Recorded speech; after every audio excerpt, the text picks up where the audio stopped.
Good morning mga kabuchi! Welcome to our channel. So today mga kabuchi is our second episode of our talk to our plants. Last week we were not able to do some vlog entry mga kabuchi because I was sick.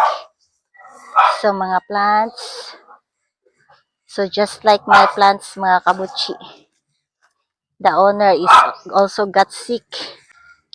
So, kumusta na atong mga plants, mga kabuchi? So, status sa atong mga plants, it's been raining, mga kabuchi, cats and dogs. So, our plants are not doing well good, mga kabuchi.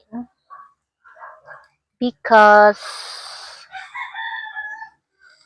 heavy rains good, mga kabuchi, can damage the sprout, the newly sprout, the leaf that is about to sprout, mga kabuchi, will be damaged by the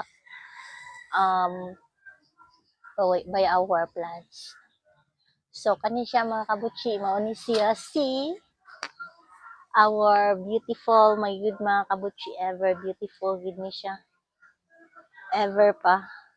Pero dili pa siya ingon ana ka blooming mga kabuchi si golden melanoni ay. This is very beautiful gid unta ni mga kabuchi, maka full bloom ta.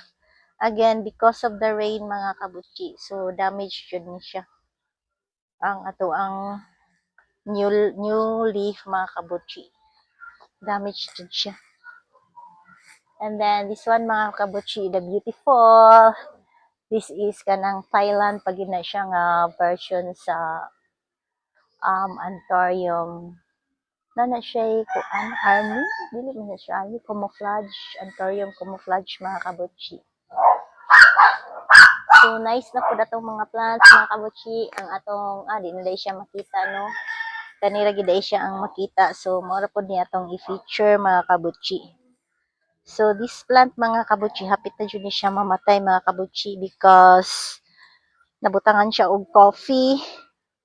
So nalahata na jud siya mga kabuchi, as in one leaf na lang ang akong na-save mga kabuchi kay nata siya sa coffee.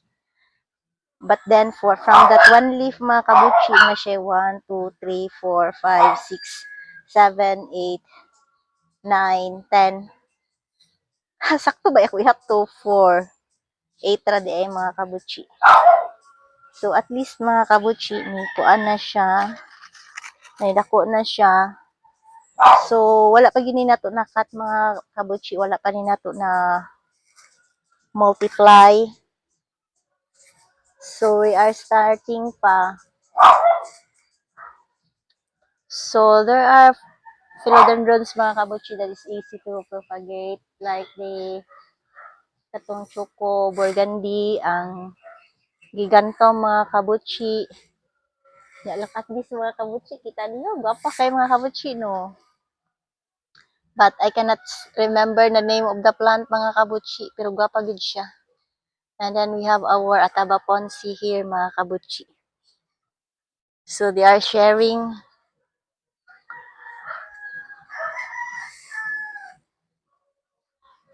They are sharing yun kuan mga kabuchi. A single pot. So going back to this philodendron melanoni mga kabuchi, ang history yun ani is that gapahan jud kayo ko melanoni ay nga golden, but then it's very expensive mga kabuchi. So this one is from Bohol mga kabuchi, gamay pa kay ni siya from Bohol. Ang price siguro ang price ani pag purchase nako is 500 pesos nga. Gamay kay siya mga kabuchi niya, slow kay yan tubo. And then mas ni dako pa siya ani, supposed to be bigger pa siya ani mga kabuchi, as in dako na jud kayo siya. And then suddenly nayabag coffee. And then karon kay wala pa siya ka recover gid sa iyahang previous nga size. Pero at least mga kabuchi, it's getting okay na mga kabuchi. And in this area mga kabuchi, probably dili na siya mayab-an og kape. So kanisad siya mga kabuchi, this one is from Jensan mga kabuchi, General Santos. Sa Facebook na nakupod siya na transact mga kabutsi. Very beautiful, no? Pero gikan sa pagpalit ani mga kabutsi kay wala pa jud nako siya na propagate. And then ingon ana lang kadaghan iyang mga leaves. So at least right now mga kabutsi kay kuan na siya slowly. Wala na namatay ang iyahang mga leaves. Thank you for watching. Bye-bye.